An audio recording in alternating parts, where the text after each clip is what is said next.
नमस्कार, मैं doctor Manju Ladla, associate professor SK government girls college Sikar. आज का हमारा टॉपिक है राजनीतिक दल या दलीय व्यवस्था। स्विट्जरलैंड के बारे में अपन पढ़ रहे थे। स्विट्जरलैंड का एक टॉपिक अपना ये बचा हुआ था, राजनीतिक दल या वहाँ की दलीय पद्धति किस तरह की है। अपन इसको 3 भागों में बांट के अध्ययन करेंगे। पहले में अपन ये देखेंगे कि वहाँ की दलीय व्यवस्था की विशेषताएं। दूसरे में अपन ये देखेंगे कि राजनीतिक दल जो दुर्बल हैं वो उसके क्या कारण हैं। और तीसरे में देखेंगे कि वहाँ के प्रमुख राजनीतिक दल कौन कौन से हैं। तो सबसे पहले देखते हैं कि स्विट्जरलैंड की जो दलीय विशेषताएं हैं उनको अपन देख रहे हैं। सबसे पहला पॉइंट अपना है कि बहुदलीय व्यवस्था। स्विट्जरलैंड में बहुदलीय व्यवस्था पाई जाती है। छोटे छोटे बहुत सारे राजनीतिक दल वहाँ पर विद्यमान हैं और इसका जो मुख्य कारण है वो ये है कि वहाँ पर अनेक प्रकार की विविधताएं हैं। जाति, धर्म, भाषा के आधार पर विविधताएं विद्यमान हैं।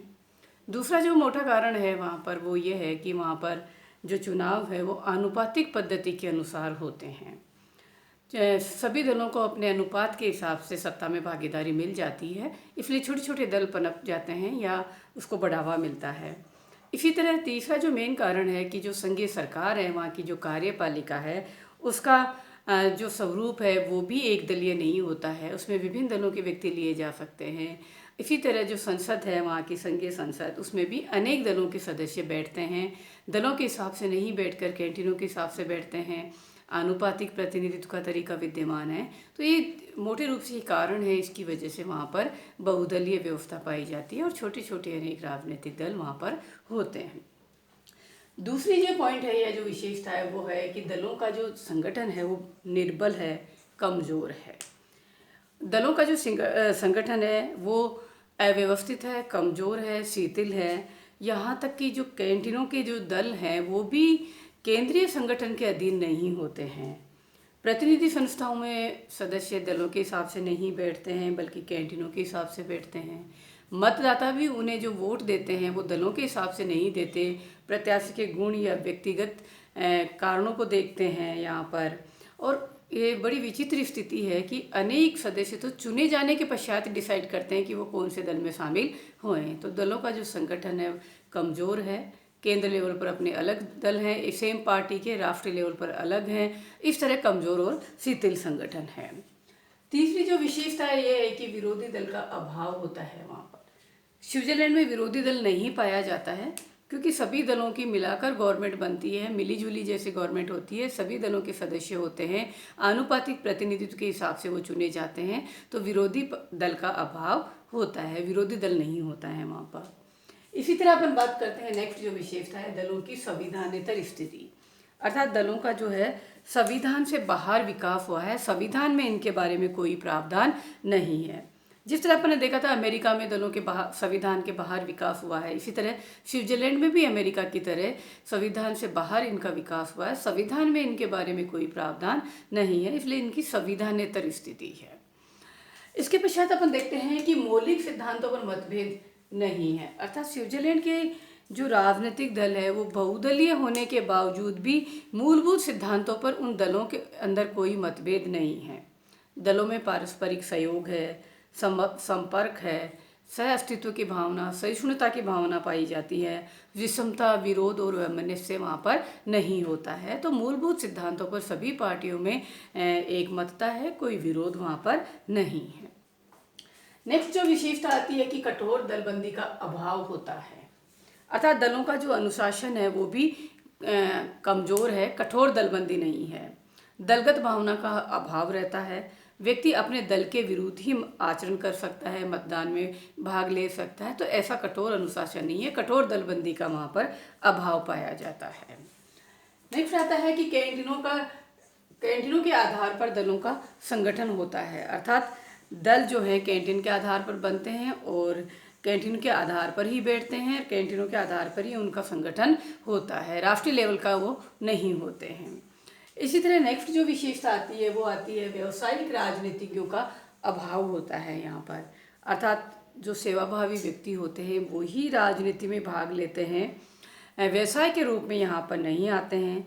चुनाव में बहुत ही कम खर्चा होता है, बहुत ही कम खर्च करते हैं, अपनी सीमाओं में रहकर ही वो व्यवहार करते हैं। तो व्यावसायिक राजनीतिज्ञों का अभाव होता है यहाँ पर। इसी तरह हम कहें कि दलीय नेतृत्व का अभाव होता है, अर्थात दल का भी कोई करिश्मावादी या कठोर नेतृत्व नहीं पाया जाता है। दल का कोई ऐसा नेता नहीं होता जिसको देखकर पार्टी को वोट दिया जाए, दल में ऐसा नहीं है। नेतृत्व का अभाव होता है, सभी मिलजुल कर बराबर अपना कार्य करते हैं दल के व्यक्ति, कोई कठोर या कोई करिश्मावादी नेता उनका नहीं होता है। इसी तरह अपन बात करते हैं धर्म के आधार पर दलों का संगठन नहीं होता है। देखिए, यद्यपि जाति धर्म भाषा के आधार पर विभिन्नताएं हैं, लेकिन राजनीतिक दलों का संगठन इन धर्म के आधार पर नहीं होता, सामाजिक आर्थिक या राजनीतिक आधार पर होता है। एक कैथोलिक धर्म राजनीतिक दल को अगर अपन छोड़ दें तो कोई भी पार्टी ऐसी नहीं है जिसका इसके आधार पर संगठन होता हो। तो बहुदलीय व्यवस्था है, दलों की स्थिति कमज़ोर है, कैंटीनों के आधार पर ये बैठते हैं, इनका कोई कठोर नेतृत्व नहीं होता, कठोर दलबंदी नहीं होती है, व्यावसायिक राजनीतिज्ञों का अभाव होता है, सेवाभावी व्यक्ति इनमें भाग लेते हैं। अब अपना दूसरा जो बिंदु है वो ये है कि स्विट्जरलैंड में जो बहुदलीय व्यवस्था है, हालांकि वो बहुत अच्छी तरह से चल रही है, सफल है, वहाँ पर सफलतापूर्वक कार्य कर रही है, तो वहाँ के जो दल हैं वो कमज़ोर हैं। दूसरा जो पॉइंट आता है कि दलों की जो दुर्बलता है उसके क्या कारण हैं, राजनीतिक दल वहाँ पर क्यों कमज़ोर है, इसके ऊपर भी कई बार छोटा क्वेश्चन भी आता है, और राजनीतिक दलों के बारे में अगर बड़ा क्वेश्चन आता है तो इसको अपन वहाँ पर डालेंगे। राजनीतिक दलों की दुर्बलता के जो कारण हैं या जो कमज़ोर हैं, उसके जो मुख्य कारण हैं यहाँ आपको डिस्कस करते हैं या बताती हूँ। सबसे बड़ा कारण यहाँ पर वो है प्रत्यक्ष प्रजातंत्र के साधन। स्विट्जरलैंड में प्रत्यक्ष प्रजातंत्र अपनाया जाता है। आरंभक लोक निर्णय और प्रत्यावर्तन के माध्यम से जनता ये सारे कार्य कर लेती है, इसलिए राजनीतिक दलों को पनपने का या स्ट्रॉन्ग होने का या उन्हें अपने इस तरह के कार्य करने का अवसर ही नहीं मिलता है, इसलिए कमज़ोर रहते हैं। दूसरी जो बात है कि जनता में मौलिक मतभेदों का अभाव होता है। जाति धर्म भाषा के आधार पर विभिन्नताएं हैं, लेकिन जनता में मौलिक मतभेद नहीं है। अगर मौलिक मतभेद होंगे तो मतभेदों के आधार पर दल बनेंगे या ग्रुप बनेंगे या स्ट्रॉन्ग होंगे, तो ये भी नहीं है। तीसरा जो कारण है कि वहाँ आर्थिक विषमता भी नहीं है ज़्यादा, मध्यम वर्ग की बहुलता है वहाँ पर। जितनी ज़्यादा गरीबी या जितनी ज़्यादा संपन्नता होगी या विषमता की खाई जितनी ज़्यादा होगी, दलों को पनपने का या दलों को स्ट्रॉन्ग होने का मौका मिलेगा, ये चीज़ वहाँ पर नहीं है। इसी तरह जनता का जो चरित्र है वो भी दलों के विपरीत है। जनता जो है उनका आर्थिक जीवन स्तर उन्नत है, वो दलबंदी से दूर रहना चाहती है, दलीय दोषों से राजनीति को मुक्त रखना चाहती है, तो जनता का इस क्षेत्र में काफ़ी बड़ा रोल होता है। तो जनता का मौलिक मतभेदों का अभाव है, जनता में विषमताएं नहीं है, उनका आर्थिक स्तर उन्नत है और उनका चरित्र भी दलबंदी के दोषों को दूर करने में मदद करता है। इसी तरह तीसरा जो कारण है, मोटा कारण जो जिसको अपन पॉइंट्स में कन्वर्ट कर सकते हैं, कि वहाँ की जो सरकार है, संघीय सरकार और संघीय संसद, दोनों का जो स्वरूप है, दोनों की जो प्रकृति है, वो भी इनको स्ट्रॉन्ग नहीं होने देती। दोनों की प्रकृति स्थिरता और निर्दलीयता की होती है। दोनों स्थायी है, न तो कार्यपालिका को समय से पहले हटाया जा सकता है, न व्यवस्थापिका अर्थात संसद को समय से पहले भंग किया जा सकता है। तो स्थायित्व लिए हुए है, तो दलों को ये सब करने की आवश्यकता नहीं होती है, दलों को मौका ही नहीं मिलता। इसी तरह वो निर्दलीयता है, अर्थात उनमें किसी एक पार्टी की सदस्य संख्या नहीं होती, सारे दलों के सदस्य उनमें होते हैं और वो पुनर्निर्वाचित भी हो जाते हैं। तो ये इनका जो स्वरूप है, इनकी जो प्रकृति है, वो भी इस चीज़ में मदद करती है और ये नहीं बन पाते। इसी तरह राजनीति के प्रति व्यवहारिक दृष्टिकोण अपनाया जाता है, पेशेवर राजनीतिज्ञों का अभाव है, और एक सबसे एक कारण महत्वपूर्ण होता है वो है स्थायी तटस्थता लिए हुई। स्विट्जरलैंड ने स्थायी तटस्थता लिया हुआ है, तो इसको रक्षा संबंधी या आक्रमण संबंधी या सेना संबंधी इस तरह के कार्य उसको करने ही नहीं पड़ते, इस तरह के कार्यों का सामना ही नहीं करना पड़ता, तो दलबंदी को भी बढ़ावा नहीं मिलता है, दल भी स्ट्रॉन्ग नहीं हो पाते हैं। तो ये भी एक कारण है। इसके साथ ही एक अपन कह सकते हैं कि राजनीतिक जो जीवन है उसमें बहुत कम पारितोषिक दिया जाता है। इनके जो वेतन भत्ते होते हैं वो बहुत कम होते हैं, तो लोगों का आकर्षण भी इतना इस लालच में भी नहीं आते, आकर्षक भी नहीं लगता। इसी तरह लोगों में उग्र राष्ट्र प्रेम की भावना विद्यमान है। उग्र दृष्टिकोण की वजह से, उग्र राष्ट्रीय हित की दृष्टि से उग्र दलीय दृष्टिकोण या नहीं अपनाया जाता है और वो राष्ट्र प्रेम को आधार बनाकर अपना कार्य संचालित करते हैं।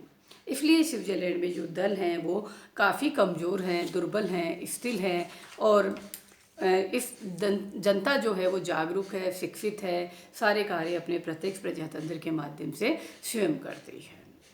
अब अपन देखते हैं स्विट्ज़रलैंड के प्रमुख राजनीतिक दल। ये भी एक छोटा क्वेश्चन एग्जाम में आता है। किसी भी संविधान की जब हम चर्चा करते हैं तो स्विस राजनीतिक कोई दो राजनीतिक दल बताइए स्विट्ज़रलैंड के, या अमेरिका के तो कोई दो राजनीतिक दल बताइए, या ब्रिटेन के दो दलों के नाम बताइए। इस तरह के क्वेश्चन भी छोटे वाले क्वेश्चन में आते हैं, तो ये भी एक तरह से ध्यान में रखने वाली बात है। स्विट्ज़रलैंड में बहुदलीय व्यवस्था है, लेकिन जो मुख्य मुख्य पार्टियां हैं मैं उनके बारे में आपको थोड़ा सा परिचय देती हूँ। जब संविधान बना था 1848 और 1874 तक जो संविधान बना था, तब ये पार्टी आई थी, उदार पार्टी, और दूसरी आई थी क्रांतिकारी पार्टी। उदार दल जो थी वो चाहती थी, जैसे नाम से स्पष्ट है, कैंटीनों को ज़्यादा स्वायत्तता देना चाहती थी। और क्रांतिकारी पार्टी जो थी, क्रांतिकारी डेमोक्रेटिक पार्टी, बाद में लोकतांत्रिक दल इसका नाम हो गया, वो चाहती थी केंद्र को ज़्यादा शक्तिशाली बनाना। तो दो पार्टी तो संविधान संशोधन जब बने थे 1848 से, वहीं से शुरू हो गई थी। तो एक तो दल है उदार दल जो चाहता है राज्यों को या कैंटीनों को ज़्यादा स्वायत्तता देना। क्रांतिकारी दल वो दल था जो केंद्र को मजबूत बनाना चाहता था। बाद में इस क्रांतिकारी दल में विभाजन होता है और इसी में से एक नया दल आता है कृषक दल। नाम से स्पष्ट है, कृषक दल जो है किसानों के हितों की रक्षा के लिए कार्य करता है। फिर इस कृषक दल में ही एक नई पार्टी विभाजित हुई और बना स्वतंत्र पार्टी। ये आज भी सत्ता में भागीदारी है, फ्री डेमोक्रेटिक पार्टी के नाम से चलती है। ये चाहती है आर्थिक जीवन में सरकार का कम से कम हस्तक्षेप हो, उपभोक्ताओं के हितों की रक्षा हो, इस तरह के मुद्दे लेकर ये स्वतंत्र पार्टी बनी, कृषक दल से ही अलग होकर बनी। तो ये एक ही उसमें से चले, उधार में से ग्रुप बना क्रांतिकारी में से आए कृषक में आए स्वतंत्र। तो चार पार्टियां तो ये एक ही से बनती बिगड़ती चली आई। इसके अलावा एक पार्टी है कैथोलिक पार्टी। कैथोलिक पार्टी वो पार्टी है जो धर्म के अंदर कम से कम हस्तक्षेप करने की बात करती है। ये चाहती है कि धर्म पर प्रतिबंध नहीं लगे, राज्य का कम से कम उसमें हस्तक्षेप है। ये पार्टी केवल धार्मिक आधार पर बनी हुई है। इसके पश्चात नेक्स्ट आती है समाजवादी पार्टी जो राष्ट्रीयकरण का समर्थक है। उसके पश्चात साम्यवादी पार्टी बनी, और साम्यवादी पार्टी जैसे कि अपन कहते हैं श्रमिक दल के नाम से फिर बन गई, और ये मजदूरों के हितों की रक्षा का काम करती है। इस तरह यहाँ पर ये मुख्य पार्टियाँ हैं। इसके अलावा छोटी छोटी और भी बहुत सारी पार्टियाँ, लेकिन सत्ता में भागीदारी लगभग इन्हीं की होती है। नेक्स्ट अपन एक बात और यहाँ पे करते हैं कि इन जो दलों का संगठन जो है वो किस तरह से होता है, क्योंकि कमज़ोर है इसलिए तीन बातें होती हैं इन दलों के संगठन के अंतर्गत। सबसे पहले होती है कार्यकारिणी समिति, उसमें दल के सारे सदस्य होते हैं। ये कार्यकारिणी समिति के सारे जो दल के सदस्य होते हैं वो अपने में से ही एक केंद्रीय समिति का चुनाव कर लेते हैं, जो इसकी नीतियों को या दल की नीतियों को क्रियान्वित करने का काम करती है। और इस केंद्रीय समिति में से ही एक संस्था होती है डाइट नाम से, वो दल की नीतियाँ निर्धारित करती है। तो डाइट होती है जो दल की नीतियाँ निर्धारित करती है, केंद्रीय समिति होती है वो इस नीतियों को लागू करती है, और कार्यकारिणी समिति होती है, कार्यकारिणी समिति, उसमें दल के सारे सदस्य होते हैं। इस तरह इनका संगठन होता है। इस तरह स्विट्ज़रलैंड की ये जो दलीय व्यवस्था है, इसके ऊपर अपना जो पॉइंट्स है वो कंप्लीट हो गया है। स्विट्ज़रलैंड का संविधान अपना आज कंप्लीट हो गया है, जिसमें अपन ने सारे बिंदु डिस्कस किए हैं, वीडियो के माध्यम से भी किए हैं, और मैंने व्हाट्सएप जो अपना ग्रुप बना हुआ है उसके अंदर मैंने पीडीएफ भी शेयर की है। तो आप वीडियो भी देख सकते हैं और पीडीएफ से भी पढ़ सकते हैं। इसके अलावा मैंने बोर्ड के ऊपर मैं सारे पॉइंट्स लिखती हूँ, इसलिए ये भी एक तरह से पीडीएफ का काम कर सकते हैं। बार बार आप इनको पढ़कर देख सकते हैं। धन्यवाद।